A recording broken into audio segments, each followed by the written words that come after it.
दोस्तों, आज इस वीडियो में हम चर्चा करने वाले हैं कि लास्ट 15 साल में मैंने इम्प्लांट्स के बारे में क्या समझा है, क्या जाना है। यानी मैं अपना पूरा एक्सपीरियंस इस वीडियो के ज़रिए बताना चाहता हूँ। करीब-करीब 2008 से इम्प्लांट के बारे में समझा, पढ़ा है मैंने और फिर सर्जरीज़ में असिस्ट किया है बहुत सारी जगह पे, बहुत सारे कंट्रीज़ में टीम का हिस्सा रहा हूँ और फिर उसके बाद से 10 से अधिक सालों से मैं खुद ही इम्प्लांट की सर्जरी अब कर रहा हूँ। और जब इतना सारा एक्सपीरियंस इकट्ठा हो गया तो इसमें कहते हैं कि जैसे-जैसे उम्र बढ़ती जाती है, जैसे हमें एक्सपीरियंस बढ़ता जाता है, तो वैसे-वैसे ये भी पता लगता है कि क्या अच्छा है, पर क्या बुरा है इम्प्लांट के बारे में, ये भी पता लगता है। और फिर एक समझ आ जाती है कि असल में इसको कहाँ रखा जाए ट्रीटमेंट के लिए, मरीज़ को कब ऑफ़र किया जाए। और इन्हीं कुछ पॉइंट्स के बारे में आज हम बात करने वाले हैं। जो कॉमन भ्रांतियाँ हैं या कह सकते हैं, जो काफ़ी बार सिर्फ़ करने से और बहुत सारे एक्सपीरियंस के बाद ही मुझे समझ में आई हैं, वो सारे पॉइंट्स मैं आपके सामने दिल खोल के आज सामने रख रहा हूँ।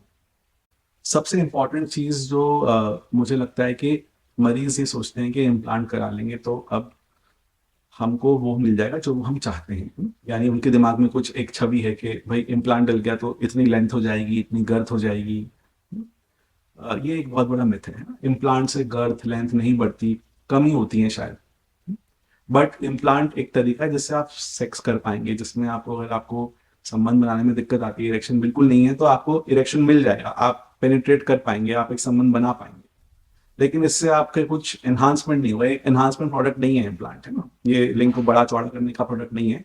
ये उसको फंक्शनल बनाने की एक विधि है और बहुत अच्छी विधि है उस मामले से। अगर आपकी एक्सपेक्टेशन सही है, अगर आप सही उम्मीद रख रहे हैं इम्प्लांट से, तो आप सर्जरी के बाद जो रिजल्ट मिलेंगे उससे खुशी होंगे। लेकिन अगर आप ऐसी उम्मीद रखते हैं इम्प्लांट से जो कि अगेन आपके छवि के अनुसार है, रियलिटी से दूर है, तो फिर हो सकता है आपको इम्प्लांट सर्जरी के बाद काफी निराशा का सामना करना पड़े। दूसरी बात ये है कि मेरे समझ से इम्प्लांट अगर करा रहे हैं तो ऐसे सीधे ही इम्प्लांट नहीं करा लेना चाहिए। थोड़ा-सा इम्प्लांट के बारे में समझना चाहिए और ऑप्शंस के बारे में समझना चाहिए। और जो कि गाइडलाइंस कहते हैं कि हाँ, ये एक ऑप्शन है अगर इरेक्शन की प्रॉब्लम नहीं आती तो, बट फिर भी हमारे अनुसार ये एक फर्स्ट ऑप्शन या सेकंड ऑप्शन नहीं है। ये काफ़ी बाद में आता है एज़ एन ऑप्शन, है ना? करीब-करीब लास्ट ऑप्शन की तरह आता है और मरीज़ को भी इसको लास्ट ऑप्शन की तरह लेना चाहिए। ये नहीं कि हमने इरेक्शन की प्रॉब्लम फेस की और फिर हमने जाके उसके बारे में कुछ शोध किया और फिर हम सीधे इम्प्लांट तक समझ पहुँच गए और फिर बस मन बना लिया कि अब तो ये खिलौना डलवाने ही जाएँगे, है ना? ये एक चीज़ है जो मुझे लगता है कि इम्प्लांट की एक प्लेस है और वो प्लेस थोड़ा-सा आगे चल के है ट्रीटमेंट में और उसको वहीं रहने देना चाहिए।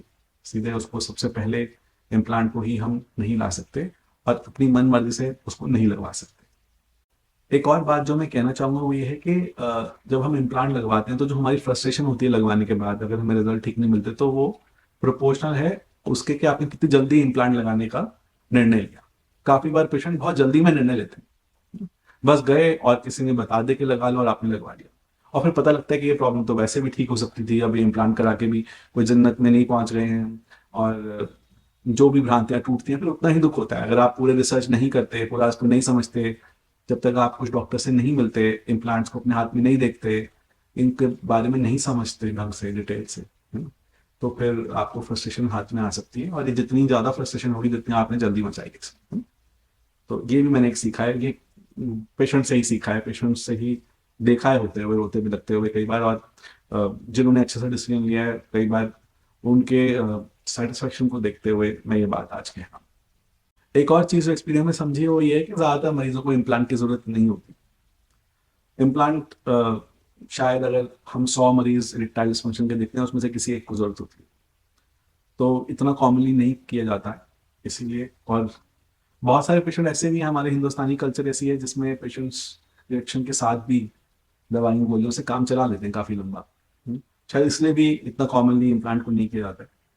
बट सच्चाई ये है कि हाँ, बहुत बार ज़रूरत नहीं होती है, तो बहुत असर्टेन करना ज़रूरी है कि हाँ, ज़रूरत है, सच में ज़रूरत है और फिर ही किया जाता है। समय लेना पड़े तो ले लो, कोई बात नहीं, है ना? पहले जो दवाई है वो बनती है वो कर लो, जो समझ में आ रहा है कोई और पॉसिबल इलाज वो कर लो।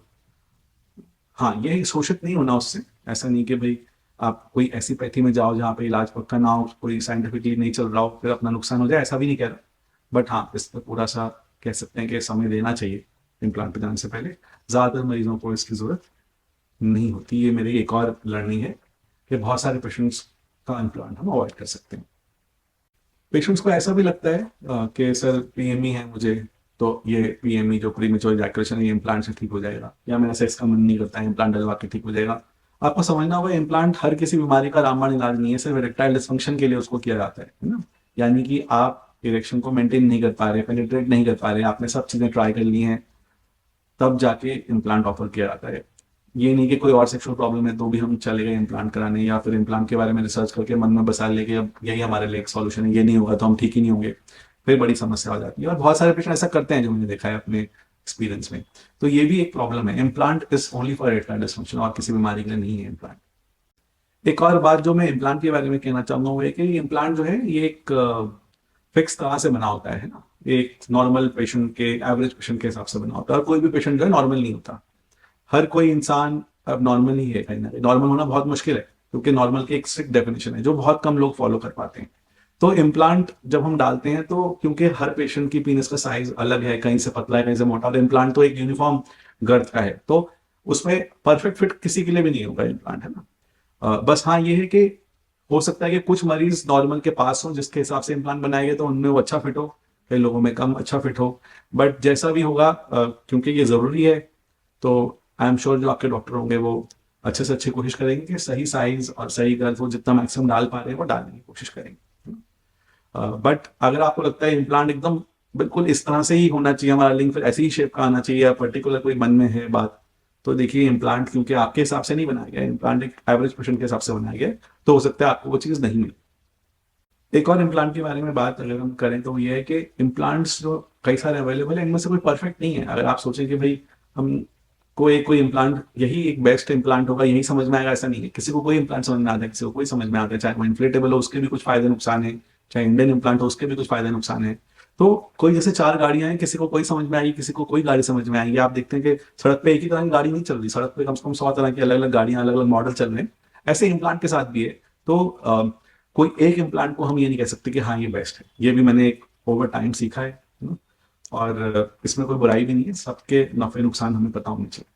और उसी से एक बात मैंने सीखी है जो निकल के आती है, वो ये है कि इम्प्लांट जो आप करा रहे हैं उससे पहले उनको देख लीजिए। हाँ, ऐसे नहीं कि बस हाँ हमने इसमें ये समझा था, हमने ये पढ़ा था तो यही इम्प्लांट अच्छा है, या कहीं हमने ये सुन लिया या देख लिया कि ऐसा होता है तो यही इम्प्लांट ठीक है। उसको एक बार सारे इम्प्लांट्स को, अभी आज के डेट में मैल्यूएबल इम्प्लांट की बात करें तो 5 इम्प्लांट अवेलेबल है ना, तो पांचों को अपने हाथ में देखिए, आप मोड़ के देखिए, उनको समझ के देखिए किस तरह के हैं, किस तरह का मटेरियल है ना, और सवाल जवाब कीजिए आप अपने डॉक्टर से, और फिर उनको चुनिए, क्योंकि एक ही बार आप लगाना चाह रहे हैं बेसिकली। चाहते तो हर कोई ये कि एक ही बार इम्प्लांट की सर्जरी हो लाइफ में, है ना। तो एक बार आपको थोड़ा सा वाइजली इसको चूज करना चाहिए, और सभी को देखना चाहिए इम्प्लांट्स को। इसमें अगर पॉसिबल हो आपको डॉक्टर से रिक्वेस्ट करनी कि आप दिखाइए मॉडल्स, और हमें जानने की कोशिश करनी होगी कि हमारे को क्या सूट करता है। इसी में आगे एक बात कहना चाहूंगा कि जो इम्प्लांट की सर्जरी होती है इसमें स्टेरिलिटी बहुत जरूरी है, यानी कि इन्फेक्शन जो है बहुत ही ड्रेडेड कॉम्प्लिकेशन है इम्प्लांट का, क्योंकि इसके बाद इम्प्लांट को निकालना पड़ता है, डालना पड़ता है, कभी कभी सेम साइज नहीं दे पाते, कभी कभी सेम इम्प्लांट नहीं दे पाते। ये एक बुरी चीज़ है इन्फेक्शन होना, और कोई डॉक्टर चाहता नहीं कि हो। बट कुछ स्टेरिलिटी के मेजर्स जो हैं वो लिए जाते हैं, और उससे फिर इसको कम किया जा सकता है। तो स्टेरिलिटी इम्प्लांट में बहुत ज़रूरी है। ये मैं बताना चाहूँगा उन यंग सर्जन्स को जो इम्प्लांट करना चाहते हैं, जो मेरे इस एक्सपीरियंस से कुछ सीखना चाहते हैं। तो इम्प्लांट के अंदर जितना आप कर सकें स्टेरिलिटी को मेंटेन करने के लिए वो कम है, मैं ये कहूँगा।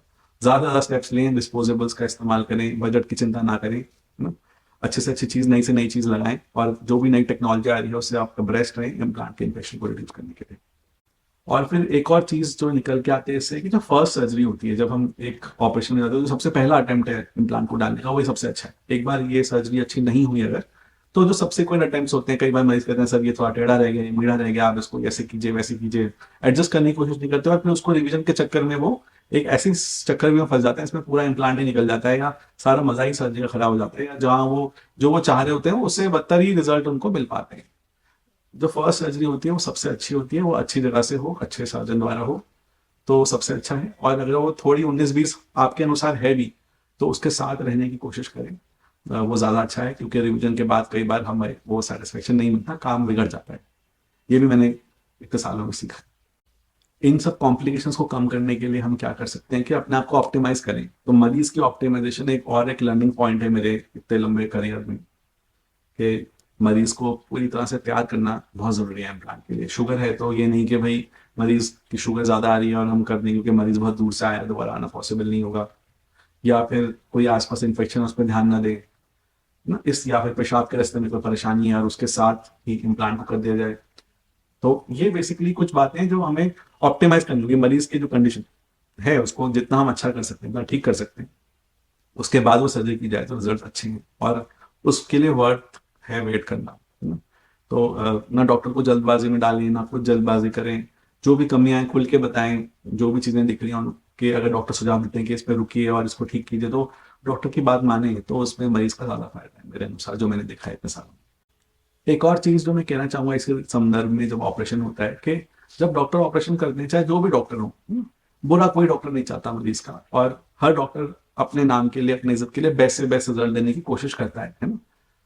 तो मैं ये कहता हूँ कि जब डॉक्टर ऑपरेशन कर रहा होता है तो जरूर, अगर कुछ आगे पीछे आपको लगता है कि रिजल्ट कम अच्छे हैं, तो भी ये ना कहें कि डॉक्टर ने ऐसा कर दिया वैसा कर दिया। आई थिंक डॉक्टर ने अपनी बेस्ट कोशिश की होगी, क्योंकि बहुत सारे पेशेंट्स जो हमने देखे हैं, यूजुअली काफी बार ये होता है कि डॉक्टर्स को बहुत ब्लेम करते हैं, जबकि ऐसा नहीं है, डॉक्टर कोई गलत करना नहीं चाह रहा होता है।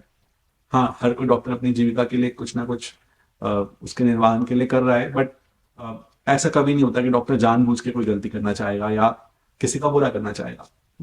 तो डॉक्टर बाय डिफॉल्ट अच्छा ही करना चाह रहे हैं, और इम्प्लांट भी इसीलिए ऑफर किया जाता है कि मरीज का कुछ फायदा हो, अच्छा हो। उसमें डॉक्टर को ब्लेम करना मेरे ख्याल से बिल्कुल ठीक नहीं है, क्योंकि फिर जब भी कोई प्रॉब्लम आती है तो डॉक्टर नहीं रिजॉल्व करनी होती है। ये भी एक इशू है कि बहुत सारे डॉक्टर्स के पास कोई पेशेंट ऑपरेशन करा दे तो फिर दूसरे डॉक्टर के पास उसके निवारण के चले जाते हैं। सबसे अच्छा इलाज तो वही जानते हैं जिनने प्राइमरी ऑपरेशन किया, तो पहले उनसे ही मिलना चाहिए। जो भी प्रॉब्लम आ रही है, आप कोशिश करें कि डॉक्टर से बात करके उसको एमिकेबली सॉल्व करें जहां तक हो सकता है, क्योंकि सबसे अच्छा सुझाव वही आपको देख सकते हैं जिन्होंने पहला ऑपरेशन किया है। बहुत लोगों को ऐसा भी लगता है कि डॉक्टर साहब इम्प्लांट से रोड हो जाएंगे ना, अपने आप निकल तो नहीं जाएंगे। तो ये भी एक भ्रांति है, लोगों को लगता है कि भाई इम्प्लांट निकल सकते हैं। बहुत कॉमनली मैंने तो बहुत मुश्किल से कोई एक आधा केस देखा है। आमतौर पे एरोड हो रहे हैं तो कोई कारण होगा उसका, है ना, या तो टिश्यू के अंदर कोई प्रॉब्लम है, या कोई छोटा मोटा इन्फेक्शन है जो रेगुलर चल रहा है इसलिए वो एरोड हो रहे हैं। ऐसे इम्प्लांट अपने आप एरोड आमतौर पे नहीं हुआ करते, बायोकम्पैटिबल मटेरियल है, हम उसको एक पर्टिकुलर स्पेस में डाल रहे हैं, जो बनी हुई स्पेस है उसको फाड़ नहीं रहे हैं, तो फिर एरोड होने का चांस ज्यादा नहीं है। इम्प्लांट को नाना करते हुए कई बार ऐसा भी होता है कि हम मरीज को ऐसी स्थिति में जाते हैं जहाँ लिंक सिकुड़ जाता है, तो राइट टाइम इम्प्लांट डालने का भी बहुत जरूरी है।